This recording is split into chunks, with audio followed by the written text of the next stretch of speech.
कहना अरविंद मनीष सिसोदिया का, उन्होंने साफ ये कहा कि एजेंसीज का जिस तरह से गलत प्रयोग किया गया है, आज झूठ का पर्दाफाश हुआ है। सर्वोच्च अदालत का हम सम्मान करते हैं, बाबा साहब आंबेडकर और संविधान की भी दुहाई उन्होंने दी। शंकर आनंद हमारे साथ है। शंकर, अब क्या क्या फॉर्मेलिटीज होती हैं, क्या कुछ होगा? अभी शाम तक आज बाहर आ सकते हैं अरविंद केजरीवाल?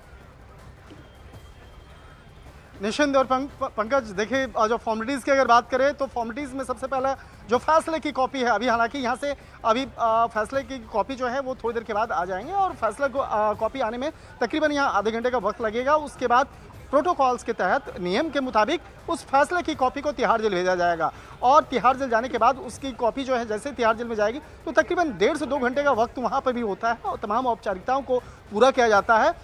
और उसके बाद औपचारिक तौर पर मुख्यमंत्री अरविंद केजरीवाल को भी थोड़ी देर के बाद ही उनको बता दिया जाएगा कि आज उनको जमानत मिल गया है और उससे जुड़े हुए तमाम जो औपचारिकताएं हैं उसको थोड़ी देर के बाद वहां पे पूरा करना स्टार्ट कर दिया जाएगा। लेकिन सबसे महत्वपूर्ण इंतजार होता है उस फैसले की कॉपी का आने का और उसके आने के बाद 1.5 से 2 घंटे का वक्त लगता है। तो एक अनुमान लगाया जा रहा है कि तकरीबन शाम में 5 से 6 बजे के बीच तक वो बाहर आ सकते हैं और देखना लाजमी होगा जब वो बाहर आते हैं तो उसके बाद किस तरह से उनके कार्यकर्ता वहाँ पे पहुँचेंगे। देखिए, पिछले अगर सुनवाई की अगर बात करें, पिछले बार में जब मुख्यमंत्री जमानत पे कुछ दिनों के लिए जब बाहर आए थे और हालांकि उसमें टर्म्स एंड कंडीशंस थे, लेकिन बाहर आने के बाद वहाँ पे काफ़ी संख्या में आम आदमी पार्टी के कार्यकर्ता पहुँचे थे, उनके नेता पहुँचे थे, उनके मंत्री पहुँचे थे।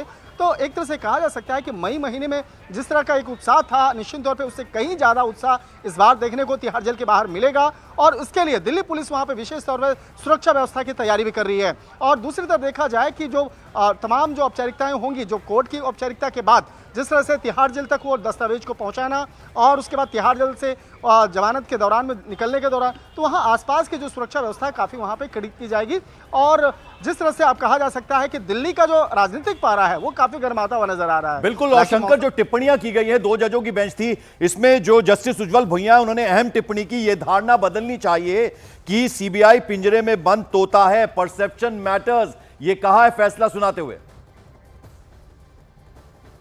व्यक्ति विशेष का बात नहीं है जिसको मैं कहूं कि अरविंद केजरीवाल जी छूट गए। इस देश के लिए आज एक बहुत ऐतिहासिक दिन है। जब भी कोई तानाशाह या जब भी कोई ऐसी व्यवस्था किसी एक दूसरे व्यवस्था पर हावी होकर देश की प्रजातंत्र को खत्म करने की कोशिश करेगा तो जुडिशरी और देश की संवैधानिक व्यवस्थाएं सामने आएंगी और देश की रक्षा करेगी। एक लेकिन रिस्ट्रिक्शन वो अभी भी बरकरार है कि वो अपने ऑफिस नहीं जाएंगे, फाइल साइन नहीं करेंगे, इससे परेशानी तो और बढ़ती ही रहेगी। जो कहा जाए काम नहीं हो रहा। इसको देखते हैं आगे क्या कर सकते हैं। आपकी बात बिल्कुल सही है, मैं आपकी बात से सहमत हूं, लेकिन इसको देखते हैं अभी जुडिशियल प्रोसेस में इसमें क्या ऑप्शन है उस पर देखते हैं।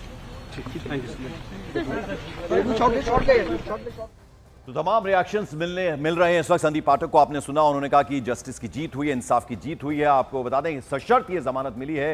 अब देखना होगा क्योंकि क्या मुख्यमंत्री के नाते अपने दफ्तर जा सकते हैं, सचिवालय जा सकते हैं, और उसके अलावा पासपोर्ट पहले से ही कोर्ट में जमा है उनका। और अब बड़ी राहत आम आदमी पार्टी की इसलिए है क्योंकि हरियाणा विधानसभा चुनाव में सबसे बड़ा चेहरा आम आदमी पार्टी के हैं। शंकर आनंद लगातार हमारे साथ बने हुए हैं। शंकर, अब देखना यह होगा क्योंकि सशर्त जमानत है कि एक मुख्यमंत्री के नाते क्या वो अपने दफ्तर जा पाएंगे, सचिवालय जा पाएंगे, ये शर्तें लगाई गई हैं। निश्चित तौर पर देखिए, मनीष सिसोदिया की अगर बात करें, मनीष सिसोदिया के मसले की अगर बात करें, हालांकि देखिए इस वक्त में एक महत्वपूर्ण खबर मैं आपको बताना चाहूँगा कि जिस तरह से सशर्त जमानत वाली जो बात है उसमें बहुत सारे ऐसे टर्म्स एंड कंडीशंस जो हैं वो होंगे। अब थोड़ी देर के बाद जो फैसले की औपचारिक तौर पे कॉपी है वो बाहर आने के बाद उसमें तमाम टर्म्स एंड कंडीशंस के बारे में औपचारिक तौर पर जानकारी मिल जाएगी। हालांकि भी उनके एडवोकेट जो हैं वो निकल के उन तमाम टर्म्स एंड कंडीशंस के बारे में बता रहे हैं, लेकिन जो सचिवालय जाने वाली बात है वो फिलहाल अभी नहीं जा सकते हैं। और जिस तरह से इस मामले पर उसके लिए भी क्या टर्म्स एंड कंडीशंस हैं उसको भी देखना लाजमी होगा कि उस मामले पर औपचारिक तौर पे क्या क्या नियम और शर्तें जो हैं वो लगाई गई हैं। लेकिन आज की अगर बात करें तो आप जिस तरह से सुप्रीम कोर्ट से एक सुप्रीम फैसला सुनाते हुए आज 2 जजों की बेंच, जी बिल्कुल, अब वो इंतजार रहेगा कि कब तक ये जो तमाम लीगल फॉर्मेलिटीज है वो पूरी होती हैं। कि आज शाम तक अरविंद केजरीवाल बाहर आएंगे जेल से। न्यूज़ 18 इंडिया चौपाल, एक ऐसा मंच जहां जब जब बात निकलेगी तो सिर्फ दूर तक नहीं बल्कि दुनिया के कोने कोने में जाएगी, क्योंकि इस बार बात होगी भारत के वैश्विक महाशक्ति बनने के लक्ष्य पर। सरकार, समाज, सेलिब्रिटी और स्पोर्ट्स स्टार्स के साथ न्यूज़ 18 इंडिया चौपाल। देखिए सिर्फ न्यूज़ 18 इंडिया पर।